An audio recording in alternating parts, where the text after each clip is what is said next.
तो मित्रों नमस्कार। जे આપણે યુનિટ ચાલુ હતું બીકોમ સેમ 3 ની અંદર કોસ્ટ એકાઉન્ટની અંદર આપણે બરાબર જે આપણા સેમ બીકોમ સેમ 3 ની અંદર કોસ્ટ એકાઉન્ટિંગ હતું બરાબર। એની આપણે લાસ્ટ યુનિટ શરૂ હતું યુનિટ નંબર 5 જેની અંદર પરોક્ષ ખર્ચના હિસાબો આપણે શરૂ હતા, જેના આગળ આપણે દાખલા ચલાવ્યા હતા।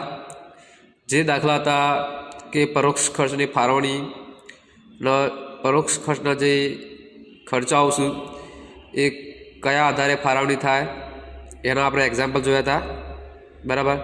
3 અથવા 4 એક્ઝામ્પલ આપણે જોયા હતા બરાબર। એના પછી યુનિટ 5 ની અંદર જે પરોક્ષ ખર્ચના હિસાબો છે એની અંદર બીજી રીતના પણ દાખલા આપેલા છે, જેની અંદર આપણે આજે પ્રથમ દાખલો જોઈશું। આની અંદર યાંત્રિક કલાક દરના ઉદાહરણો આપેલા છે, એટલે કે યાંત્રિક કલાકના દરની ગણતરી કરવાના ઉદાહરણો આપ્યા છે।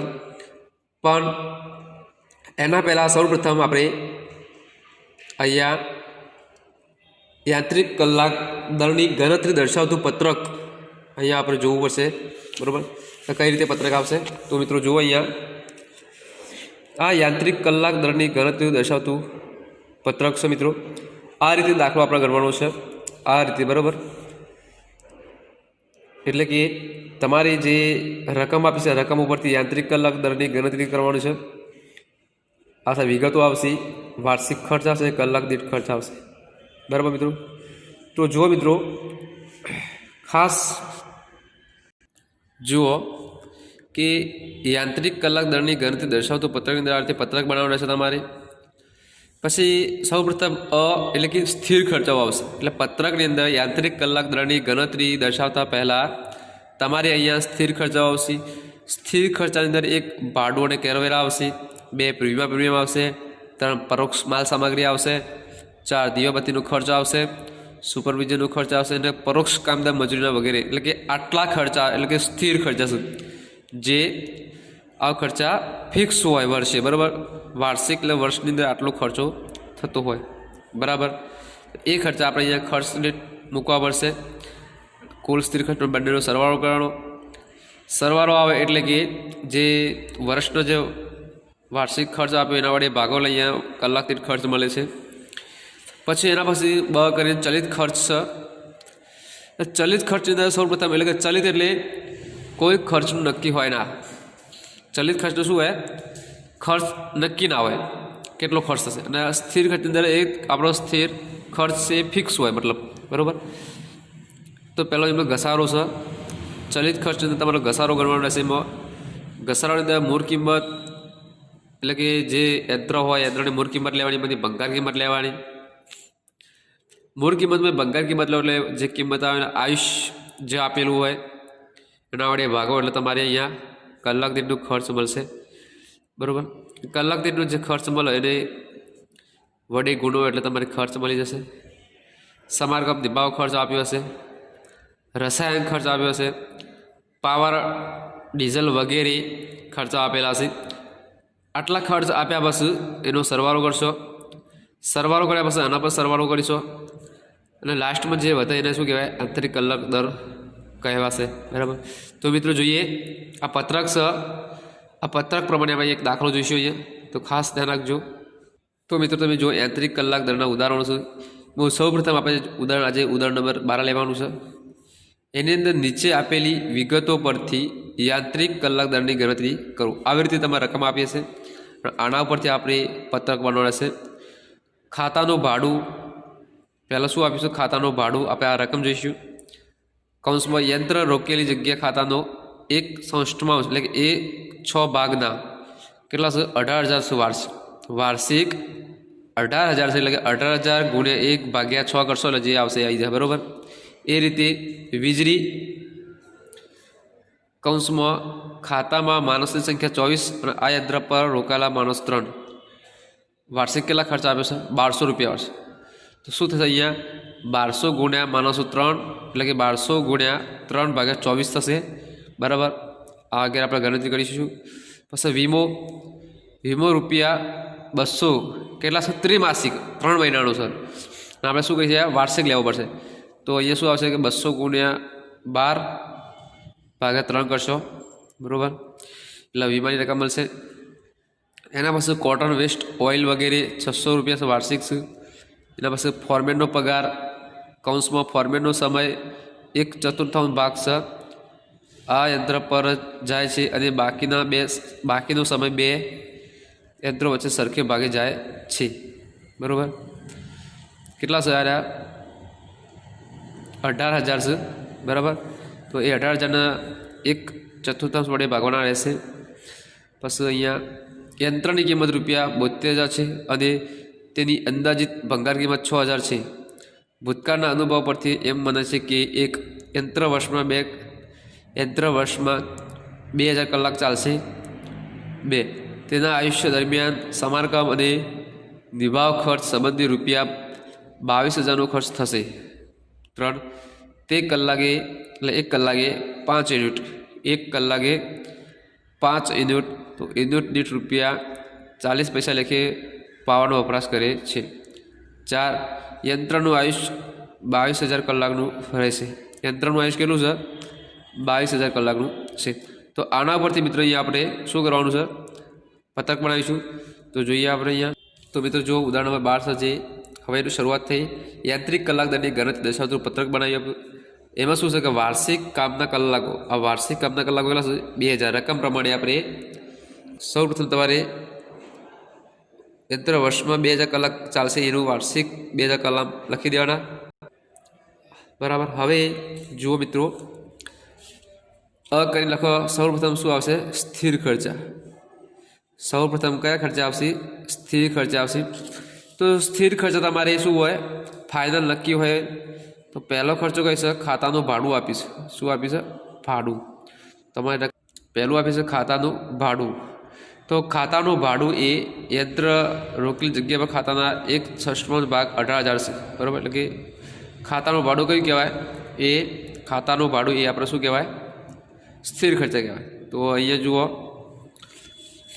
જુઓ ખાતાનું ભાડું 18,000 ગુણ્યા 1/6 કરશો તો તમારે વાર્ષિક ખર્ચ ₹3,000 આવશે, બરાબર.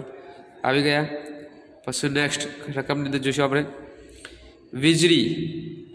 ખાતામાં માણસની સંખ્યા 24, આ યંત્ર પર રોકાયેલા માણસ 3, 1200 વાર્ષિક છે. કેટલા છે? વીજળીમાં શું આવશે? સ્થિર ખર્ચની અંદર. તો અહીંયા વીજળી 1200 ગુણ્યા 3 માણસો રોકાયેલા હતા. કેટલા? 3 માણસો રોકાયેલા હતા, બરાબર. 3 માણસો છે. 1200 ગુણ્યા 3/24 એટલે કે 3 માણસો અને 24 શું હતું? માણસોની સંખ્યા. તો 1200 ગુણ્યા 3/24 કરશું એટલે ₹150 વાર્ષિક ખર્ચ આવશે. પછી નેક્સ્ટ વીમો. વીમો કેટલો છે? ₹200. ત્રિમાસિક છે. કેટલું છે? ત્રિમાસિક. આપણે અહીંયા વાર્ષિક ગણવું પડશે. તો જો તો વીમો 200 ખરેખર ત્રિમાસિક આપેલું છે. હા, ત્રિમાસિક છે, બરાબર. ત્રિમાસિક આપ્યો હોય તો અહીંયા 200 ગુણ્યા 12 એટલે વાર્ષિક થયો ત્રિમાસિક, એટલે કે 3 કેમ આ ₹200 કેવા હતા? ત્રિમાસિક હતા, બરાબર. કેવા હતા? ત્રિમાસિક. એટલે 3 મહિના. એટલે અહીંયા 3 મહિના 200 ગુણ્યા 12 મહિના ભાગ્યા ત્રિમાસિક એટલે 3 કેટલા થયા? 800. તો વાર્ષિક ખર્ચ કેટલો થયા? ₹800. હવે નેક્સ્ટ આગળ જોઈશું. પછી કઈ રકમ છે? કોટન વેસ્ટ ઓઇલ વગેરે કેટલા રૂપિયા? 600 વાર્ષિક. કોટન વેસ્ટ ઓઇલ વગેરે 600 રૂપિયા વાર્ષિક આવી ગયા, બરાબર. હવે આગળ જોઈશું. આગળ ફોરમેનનો પગાર. ફોરમેનનો સમય 1/4 ભાગ આ યંત્ર પર જાય છે અને બાકીનો સમય 2 યંત્રો વચ્ચે સરખે ભાગે જાય છે. કેટલા છે? ₹18,000 છે. તો ફોરમેનનો પગાર પણ કેવો છે? સ્થિર કહેવાય, ₹18,000. તો જોઈએ આપણે અહીંયા ફોરમેનનો પગાર ₹18,000. કેટલો ભાગ રોકાયેલો હતો? ફોરમેનનો ભાગ 1/4 એટલે કે 18,000 ગુણ્યા 1/4 બરાબર 4,500. તો 4,500 શું આવ્યું? આ ફોરમેનનો પગાર. તો અહીં મિત્રો દરેક સ્થિર ખર્ચ આવી ગયા છે. હવે શું કરશું? અહીંયા સરવાળો કરશું. તો આનો સરવાળો કરીએ આપણે. તો ₹9,050 સરવાળો આવ્યો. કેટલો? ₹9,050 સરવાળો આવ્યો. હવે આ વાર્ષિક ખર્ચ આવ્યો છે. હવે એને આપણે કલાક દીઠ એટલે મતલબ કે 1 કલાકના કેટલા આ વાર્ષિક ખર્ચ 9050 રૂપિયા છે યંત્રનો, તો યંત્રનો કલાક દીઠ રૂપિયા કેટલો, કલાકનો ખર્ચો કેટલો, આ એક વર્ષનો 9050 રૂપિયા છે, તો અહીં આપણે 1 કલાકનો કેટલો થાય આપણે શોધીશું। તો અહીંયા તમારે ખાલી એક ગણતરી તરીકે લખીશું 9050 ભાગ્યા વાર્ષિક કામના કલાકો કેટલા 2000 કરશો અહીંયા એટલે તમારે અહીંયા 4.525 રૂપિયા આવશે। કેટલા 4.525 રૂપિયા આવશે 1 કલાકના। આ કેટલા છે 1 કલાકના કેટલા છે 4.525 રૂપિયા આવશે બરાબર। તો આ રીતે શોધી દે। હવે સ્થિર ખર્ચના આવી ગયા। હવે બીજા નંબરમાં તો ચલિત ખર્ચ આવ્યો। કયો ખર્ચ આવ્યો ચલિત ખર્ચ। તો મિત્રો અહીંયા ચલિત ખર્ચ બરાબર। ચલિત ખર્ચની અંદર તમારા પત્રક પ્રમાણે પહેલો સૌપ્રથમ શું આવશે ઘસારો આવશે। શું આવશે ઘસારો આવશે બરાબર। તો ઘસારો શોધીશું એવી રીતે મૂળ કિંમત કોની યંત્રોની મૂળ કિંમત બરાબર, યંત્રોની ભંગાર કિંમત યંત્રના આયુષ્ય। તો જોઈશું આપણે કેટલી આપી છે યંત્રની મૂળ કિંમત જોઈએ આપણે અહીંયા। તો જુઓ મિત્રો તમારા રકમની અંદર યંત્રની મૂળ કિંમત તો ફોર્મેટનો પગાર આવી ગયો, એના પછી શું છે યંત્રની કિંમત 72,000 છે અંદાજી અને ભંગાર કિંમત 6,000 છે। તો યંત્રની મૂળ કિંમત કેટલી છે 72,000 અને તેની અંદાજિત ભંગાર કિંમત કેટલી 6,000। તો અહીંયા મૂળ કિંમત કેટલી છે 72,000, તો અહીંયા 72,000 મૂકશું। ભંગાર કિંમત કેટલી છે 6,000, તો અહીંયા મૂકી દીધી। હવે શું શોધવાનું છે આયુષ્ય। તો આયુષ્ય કેટલું જોઈએ આપણે અહીંયા। તો મિત્રો અહીંયા યંત્રનું આયુષ્ય આપ્યું છે 22,000 કલાકનું રહેશે। યંત્રનું આયુષ્ય 22,000 કલાકનું રહેશે। અહીંયા મૂકીએ આયુષ્ય 22,000 રૂપિયા છે બરાબર। હવે 72,000માંથી 6,000 બાદ કરો તો અહીંયા કેટલા વધશે 66,000 બરાબર। કેટલા આવ્યા 66,000 મૂકી દીધા। 22,000 મૂકશું 22,000 મૂકીએ। હવે 66,000 ભાગ્યા 22,000 કરો તો કેટલા મળશે આપણે 66,000 ભાગ્યા 22,000 કરો તો કેટલા મળશે 3। 1 કલાકનો ખર્ચ મળશે કેટલાનું 1 કલાક દીઠ રૂપિયાનો ખર્ચો મળશે કેટલો 3 રૂપિયા ખર્ચ મળશે બરાબર। આ કલાક 3 રૂપિયા ખર્ચ આવ્યો। 66,000 ભાગ્યા 22,000 કરશો એટલે તમારે અહીંયા 3 રૂપિયા ખર્ચ આવશે કલાકનો। તમે વાર્ષિક શોધો શું કરશો તો વાર્ષિક શોધવો હોય તમારે તો અહીંયા મિત્રો શું કરવું પડે ખબર છે। વાર્ષિક શોધવો હોય તો આપણા વાર્ષિક કલાક કેટલા છે વાર્ષિક કામના કલાકો 2,000 છે કેટલા 2,000। તો અહીંયા લખવા પડે કે 2,000 વાર્ષિક કામના ગુણ્યા 1 કલાક એટલે 3 તો 3 દુ 6 અહીંયા 6,000 આવ્યા। તો આ રીતે આવશે વાર્ષિક। તો સૌપ્રથમ તમારે શું આવશે 66,000 ભાગ્યા 22,000 કરશો એટલે તમે 3 રૂપિયા કલાક દીઠના આવશે બરાબર, કલાક દીઠના આવશે। અને પછી અહીંયા વાર્ષિકને 2,000 ગુણ્યા 3 કરશો એટલે અહીંયા જેટલા 6,000 રૂપિયા આવશે બરાબર। એટલે ઘસારો આવી ગયો યંત્રનો। હવે આગળ જોઈશું। હવે તમારે અહીંયા જુઓ યંત્રની કિંમત આવી ગઈ, ભંગાર કિંમત આવી ગઈ, નીચેનું જો યંત્રના વર્ષમાં 2,000 કલાક ચાલશે એ પણ આવી ગયું। બીજા નંબર તેના આયુષ્ય દરમિયાન સમારકામ અને નિર્વાહ ખર્ચ 22,000નો ખર્ચ થશે। તો આ બાકી છે સમારકામ અને નિર્વાહ ખર્ચ। સમારકામ અને નિર્વાહ ખર્ચ કેવો ખર્ચ કહેવાય એ ચલિત ખર્ચ છે, કોઈ નક્કી હોય ને એવો। સમારકામ અને નિર્વાહ ખર્ચ 22,000 રૂપિયા ભાગ્યા 22,000। આ 22,000 શું છે આયુષ્ય છે। શું છે આયુષ્ય। સમાર અને નિર્વાહ ખર્ચમાં 22,000 ખર્ચ આપ્યા છે ભાગ્યામાં કેટલા આવશે 22,000 એટલે કે 22,000 ભાગ્યા 22,000 કેટલા થાય 1 રૂપિયો થાય 1 કલાકનો ખર્ચ। કેટલો 1 કલાકનો ખર્ચ કેટલો થાય 1 રૂપિયો થાય।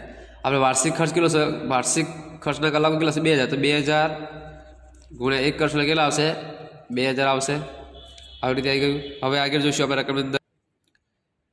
તો પછી તે કલાકે 5 યુનિટ દીઠ ₹40 લેખે પાવરનો વપરાશ કરે છે। તો યંત્રનું આયુષ્ય તો આવી ગયું બરાબર। કલાકના 1 કલાકના 5 યુનિટ છે બરાબર। 1 કલાકના 5 યુનિટ એવા યુનિટ દીઠ એટલે 1 યુનિટના 40 લેખે પાવરનો વપરાશ થાય છે બરાબર। પાવર પણ કેવો કહેવાય ચલિત ખર્ચ, કોઈ ફિક્સ ના હોય। તમને ખબર છે પાવરનો કોઈ ફિક્સ હોય કે પાવર ક્યારે કેટલો વપરાય વાર્ષિક, એટલે કે પાવર પણ કેવો કહેવાય અસ્થિર મતલબ કે ચલિત કહેવાય। તો પાવર 1 કલાકના 5 યુનિટ તો 40 કેટલા તો 5 ગુણ્યા 40 એટલે કે 0.40 કરો 5 ગુણ્યા 0.40 બરાબર। તો કેટલા આવશે અહીંયા 2 આવશે। કેટલા કેટલા આવશે અહીંયા? 2 રૂપિયા આવશે. 1 કલાકના 2 રૂપિયા આવે તો 2000 કલાકના કેટલા આવે? તો 2000 ગુણ્યા 2 કરો, 2 દુ 4 આવી ગયા. 4000 થઈ ગયા મિત્રો. હવે મિત્રો આના પર આપણે સરવાળો કરીશું તો 4000 2000 એટલે 6 અને હવે બીજા 6000 એટલે કેટલા થયા? 12000 થયા. જો ચલિત ખર્ચનો સરવાળો કેટલો થયો? અહીંયા ચલિત ખર્ચનો સરવાળો કેટલો થયો? તો આ ચલિત ખર્ચનો સરવાળો કેટલો થયો? 12000 થયો. બરાબર. હવે આપણે શું કરીશું? આનો સરવાળો કરીશું એટલે કે 1 2 એટલે કે 3 અને આ 3 6 થયા. 6 અને આવ્યા 4.525 કુલ સરવાળો કેટલો થાય એમનો કલાક દીઠનો? તો કલાક દીઠનો સરવાળો 10.53 થાય. કેટલો થાય? 10.53 થાય. 10.53 થાય એટલે આનો શું કહેવાય? આપણે લાસ્ટમાં સરવાળો યાંત્રિક કલાકનો દર શું કહેવાય? યાંત્રિક કલાકનો દર. એટલે કે આનો યાંત્રિક કલાકનો દર કેટલો આવ્યો? 10.53. તો દાખલો અહીંયા મિત્રો અહીંયા પૂરો થાય છે. બરાબર. આ રીતનું તમારે અહીંયા યાંત્રિક કલાકનો દર ગણવાનો રહેશે. તમને પત્રક તૈયાર કરી દેશો એટલે તમને આવડી જશે. બરાબર. પત્રક મેન છે તમારું, જે તમારું ફોર્મ્યુલા યાંત્રિક કલાક દર શોધવાનો જે પત્રક છે એ પત્રક તૈયાર કરી દો, એ પ્રમાણે મૂકો એટલે તારો દાખલો તમારો જવાબ આવી જશે. બરાબર. તો થેન્ક યુ મિત્રો. આ લાસ્ટ યુનિટ આપણે અહીંયા પર પૂરું થવા આવ્યું છે એટલે સંપૂર્ણ સિલેબસ આપણે અહીંયા કાલે કદાચ એક યાંત્રિક કલાક દરનો ગણતરી દર્શાવતો દાખલો ગણીશું અને પછી આપણે અહીંયા સિલેબસ પૂરું કરી દઈશું. બરાબર. થેન્ક યુ મિત્રો.